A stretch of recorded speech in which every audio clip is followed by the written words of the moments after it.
নমস্কার।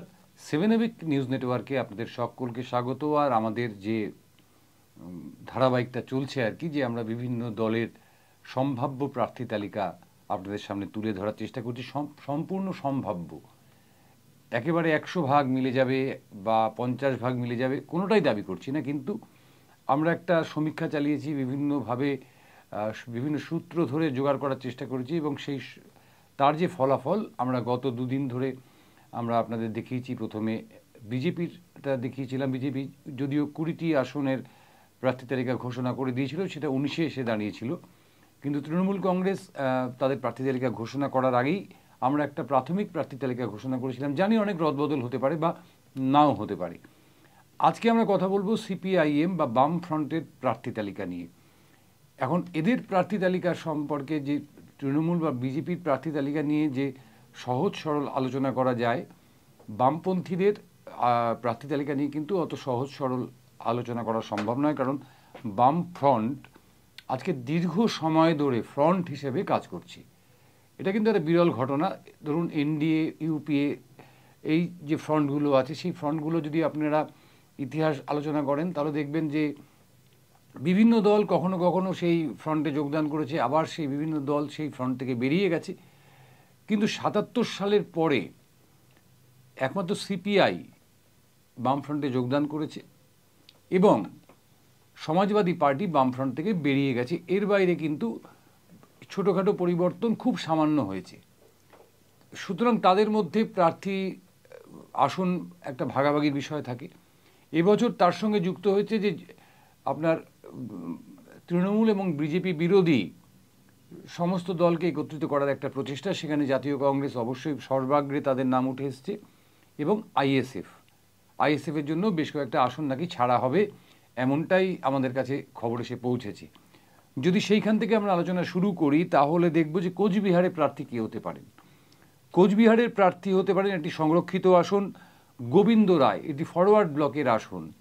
গোবিন্দ রায় গত বছর এই আসনে বামফ্রন্টের প্রাপ্ত ভোট ছিল 46,810টি এবং বামফ্রন্ট এখানে ভোট হারিয়েছিল 29.9%, মানে প্রায় 30%-র কাছাকাছি ভোট বামফ্রন্ট প্রার্থী এখানে হারিয়েছিল।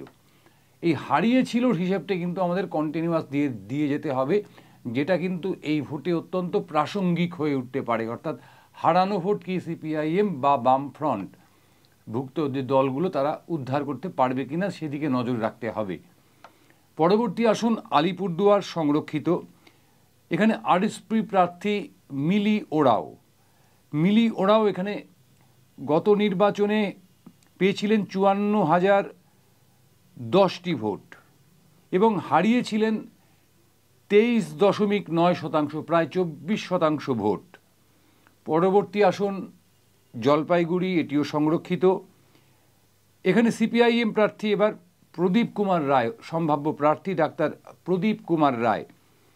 গত বছর এখানে বামফ্রন্টের প্রাপ্ত ভোট ছিল 76,166, যেখানে ভোট হারানোর শতাংশ ছিল, অর্থাৎ কমে গেছিল ভোট 27.5%। এরপরে আসছি দার্জিলিং আসন। দার্জিলিং আসনটি নিয়ে কিন্তু এখনো পর্যন্ত জাতীয় কংগ্রেসের সঙ্গে সর্বশেষ রফা হয়নি বলে আমাদের কাছে খবর। যদি এখানে সিপিআইএম প্রার্থী দেন তাহলে পরে এখানে সম্ভাব্য প্রার্থী রাজ্যের প্রাক্তন মন্ত্রী, একসময়কার বিধায়ক এবং শিলিগুড়ির প্রাক্তন মেয়র অশোক ভট্টাচার্য। আর যদি এটি জাতীয় কংগ্রেসের হাতে চলে যায় তাহলে এখানে দাঁড়াতে পারেন জাতীয় কংগ্রেসের একজন প্রবীণ নেতা, প্রবীণ বলবো না, নেতা শঙ্কর মালাকার। এইখানেও গত নির্বাচনে বাম প্রার্থীরা পেয়েছিলেন 50,524 ভোট। ভোটের শতাংশের হারে 10.7% ভোট এখানে বামফ্রন্টের কমেছিল। রায়গঞ্জ, এখানে এবার জাতীয় কংগ্রেসকে ছেড়ে দেওয়া হয়েছে আসনটি। আপনারা সকলেই জানেন দীপা দাসমুন্সি, প্রয়াত কংগ্রেস নেতা প্রিয়রঞ্জন দাসমুন্সির স্ত্রী, এই আসন থেকে বহুবার দাঁড়িয়েছেন। এবছর বোধহয় প্রিয়রঞ্জন দাসমুন্সির স্ত্রী দীপা দাসমুন্সিকে আর আসনটি দেওয়া হচ্ছে না। তার বদলে আলী ইমরান রামিজ কংগ্রেস প্রার্থী হিসেবে এই আসনে লড়াই করতে পারেন। বালুরঘাট এটি এখানে আরএসপির আসন, রনেন বর্মন, আরএসপির রনেন বর্মনের উপরেই ভরসা রাখা হচ্ছে। এই আসনে গত নির্বাচনে ৭২,৯০০ ভোট পেয়েছিল বামফ্রন্ট, ভোট হারিয়েছিল 22.4%। মালদা উত্তর এটি বিজেপি দখল করেছিল। এই যে কটি আসন এখন পর্যন্ত বললাম সবকটি বিজেপি দখল করেছিল। এই আসনটিও ছেড়ে দেওয়া হয়েছে জাতীয় কংগ্রেসের জন্য। এখানে জাতীয় কংগ্রেসের হয়ে লড়াই করবেন ঈশা খান চৌধুরী, গনি খান চৌধুরীর পরিবারের ঈশা খান চৌধুরী। মালদা দক্ষিণ এখানে গতবার বামফ্রন্ট লড়াই করেছিল, কিন্তু এবার এটি জাতীয় কংগ্রেসের জন্য ছেড়ে দেওয়া হলো। এখানে বামফ্রন্ট গতবার পেয়েছিল ৮,২২২ ভোট, ১%, 0.০% ভোট এখানে কমেছিল। অর্থাৎ এই আসনটি যে কংগ্রেসের আসন সে বিষয়ে কোনো তর্কের অবকাশই থাকছে না। এবারে আসছি জঙ্গিপুরে এই আসনটি সিপিআইএম লড়েছিল গত নির্বাচনে, মোহাম্মদ সেলিম লড়েছিলেন। ৯৫,৫০১ ভোট পেয়েছিলেন এবং ভোট কমেছিল ২৫.৭%। কিন্তু এবার এটাকে আইএসএফ এর জন্য ছেড়ে দেওয়া হচ্ছে, এমনই খবর আমাদের কাছে রয়েছে।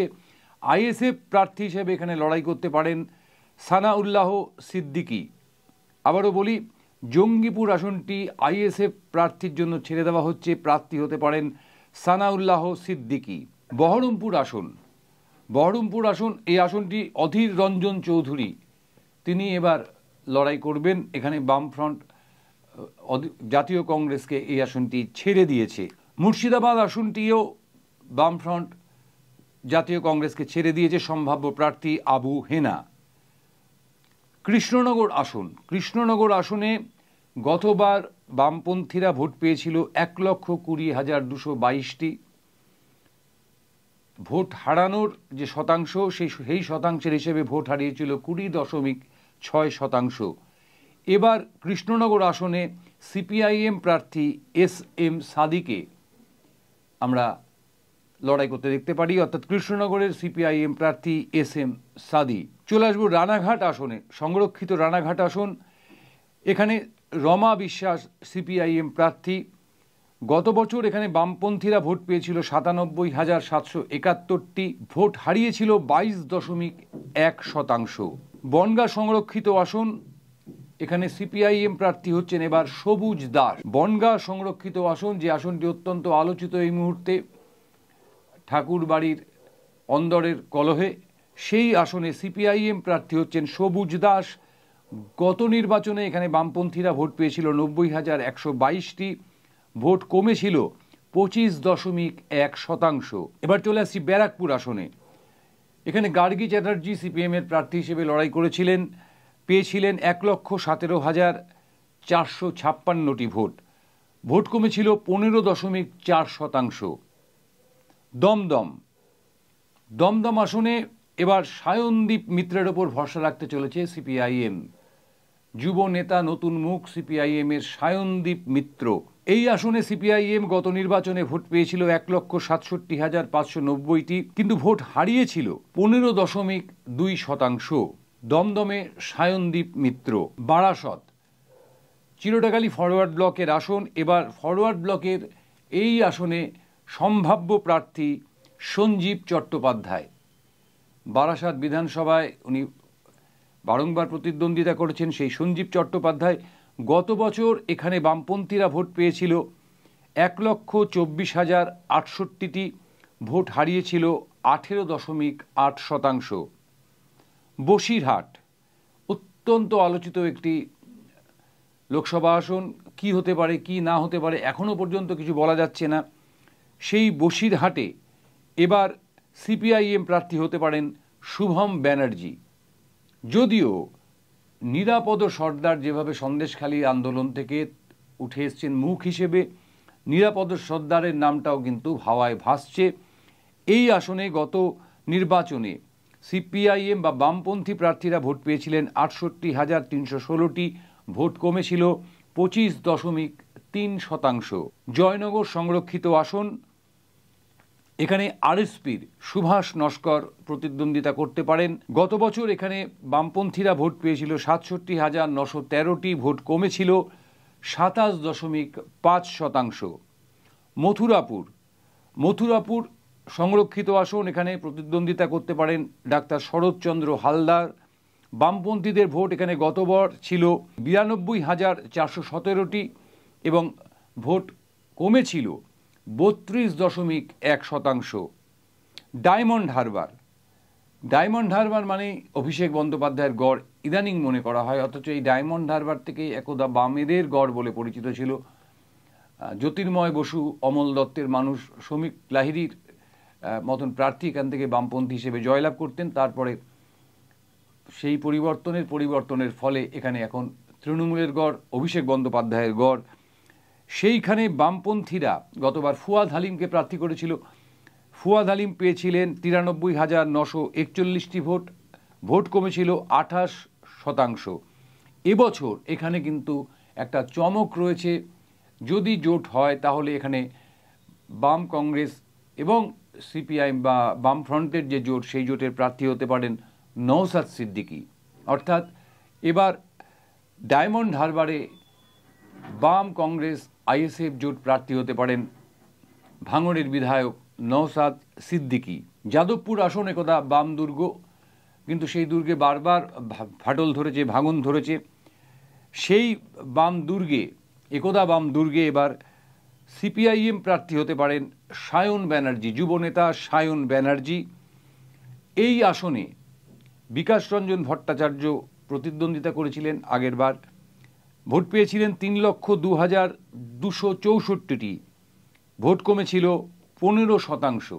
কলকাতা দক্ষিণ জাতীয়তাবাদী আন্দোলন বা জাতীয়তাবাদী প্রার্থীদের একেবারে স্বর্গরাজ্য। সেই কলকাতা দক্ষিণে এবার সিপিআইএমের মুখ হতে পারে যুব নেতা শতরূপ ঘোষ। গত নির্বাচনে এখানে বামপন্থীরা ভোট পেয়েছিল 1,40,275টি, ভোট কমেছিল 12.3%। কলকাতা উত্তর ডামাডোলের বাজার চলছে। সুদীপ বন্দ্যোপাধ্যায় সম্ভাব্য তৃণমূল প্রার্থী, তার বিরুদ্ধে সম্ভাব্য বিজেপি প্রার্থী, সদ্য তৃণমূল ছেড়ে বিজেপিতে যোগ দেওয়া তাপস রায়, বিধায়ক বরানগরের তাপস রায়।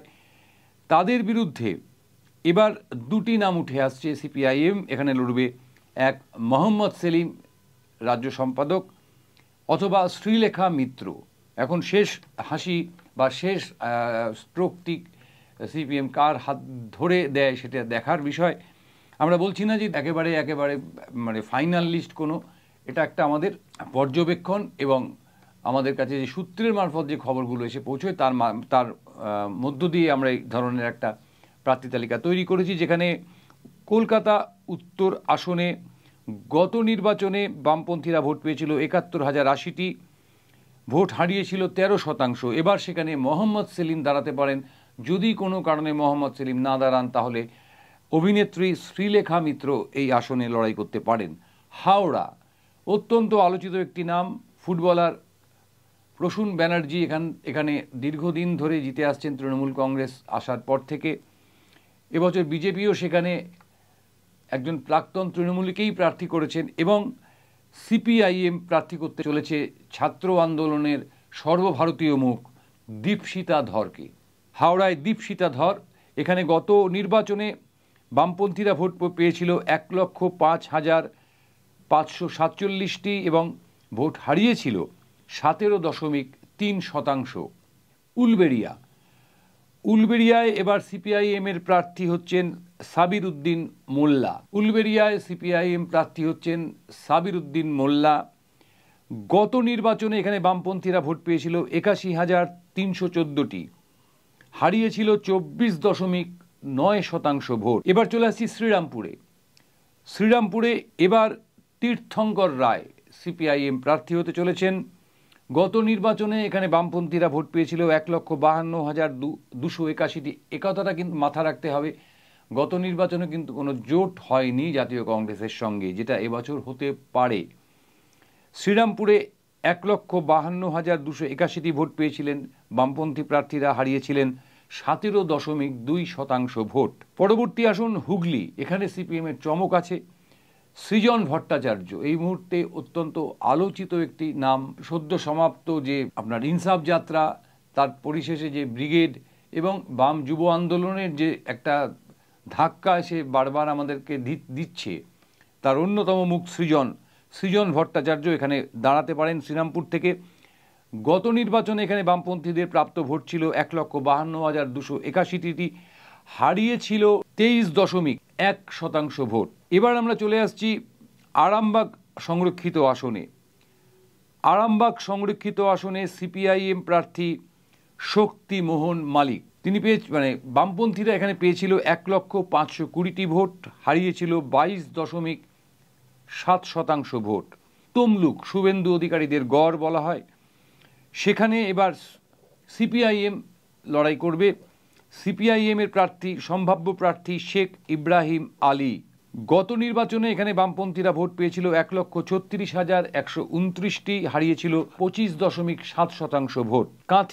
কাঁথি আসনটিও সিপিআইএম লড়াই করবেন। এখানে দেখা যাচ্ছে পরিতোষ পট্টনায়কের নাম।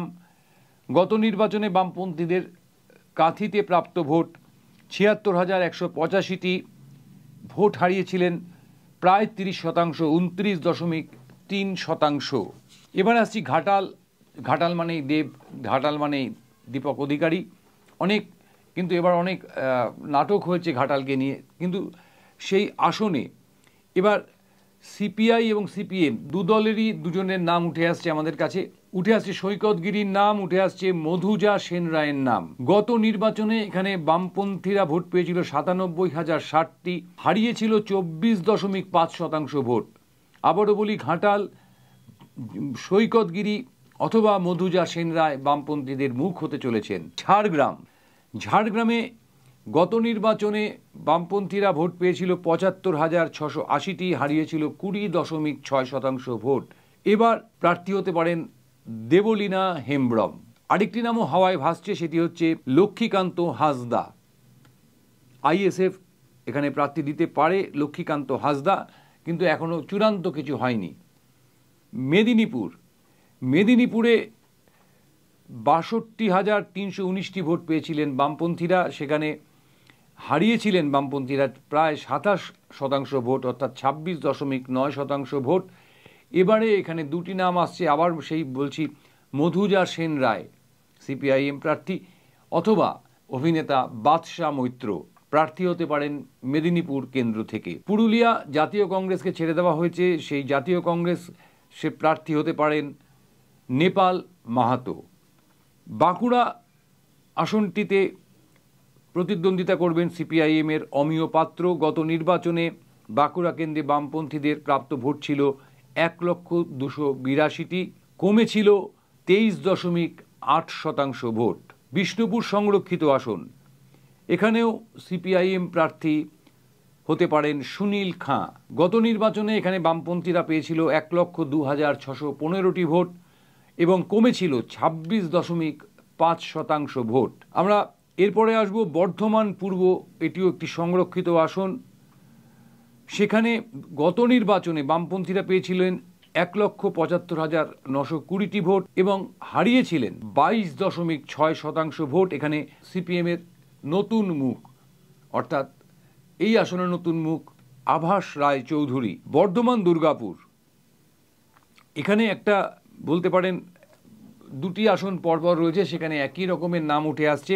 বর্ধমান দুর্গাপুর আসনে গত নির্বাচনে বামপন্থীরা পেয়েছিল 1,61,329টি ভোট, হারিয়েছিল 22.3% ভোট। এখানেও দুজনের নাম উঠে আসছে, অর্থাৎ সিপিআইএম প্রার্থী হিসেবে 1 ঐশী ঘোষ, 2 মীনাক্ষী মুখার্জি।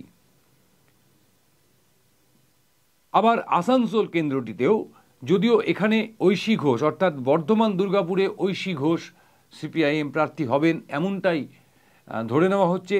আর আসানসোলে, যেখানে গত নির্বাচনে 87,608টি ভোট পেয়েছিলেন বামপন্থী প্রার্থীরা, কমেছিল 15.3% ভোট, সেখানেই প্রার্থী হতে পারেন এই মুহূর্তে বামপন্থী আন্দোলনের অন্যতম মুখ, বামপন্থী যুব আন্দোলনের অন্যতম মুখ মীনাক্ষী মুখার্জি। আসানসোলে প্রার্থী হতে পারেন মীনাক্ষী মুখার্জি। বোলপুর সংরক্ষিত আসন, এখানে সিপিআইএম প্রার্থী রামচন্দ্র ডোম। গত নির্বাচনে এই আসনে বামপন্থীরা পেয়েছিলেন 91,964টি ভোট, কমেছিল 23.9% ভোট। এবং সর্বশেষ আসন বীরভূম। বীরভূমে এবার লড়াই করতে পারেন মিল্টন রশিদ। গত নির্বাচনে এখানে বিরোধীদের প্রাপ্ত ভোট ছিল 96,763 এবং কমেছিল 24.2% ভোট। অর্থাৎ এই যে 42টি আসনের প্রার্থী সম্পর্কে আপনাদের জানালাম, এইখানে কিন্তু একটা বড় গন্ডগোল আছে। অর্থাৎ বড় গন্ডগোলটা এইখানে যে গত নির্বাচনে যদি আমরা গড় করি তাহলে দেখা যাবে প্রত্যেকটি আসনে প্রায় 25% করে, গড়ে 25% করে ভোট কমেছিল সিপিআইএম বা বামফ্রন্টের। এই যে মধ্যবর্তী 5 বছর, এই মধ্যবর্তী 5 বছরে সিপিআইএম দাবি করছে বা বামপন্থীরা দাবি করছে তারা তাদের হারানো মাটি অনেকটাই উদ্ধার করতে পেরেছেন, যার প্রমাণ নাকি পাওয়া গেছে সর্বশেষ পঞ্চায়েত নির্বাচনে। যদি তাই হয় তাহলে কিন্তু সামনের যে নির্বাচন, সেই নির্বাচনে শূন্য হয়ে যাওয়া বামপন্থীরা, অর্থাৎ 2টি আসন জাতীয় কংগ্রেসের কাছে আছে, আইএসএফ নতুন দল, তাদের কাছে কোনো আসন থাকার কথাই নয়। 2টি আসন রয়েছে কংগ্রেসের, জাতীয় কংগ্রেসের।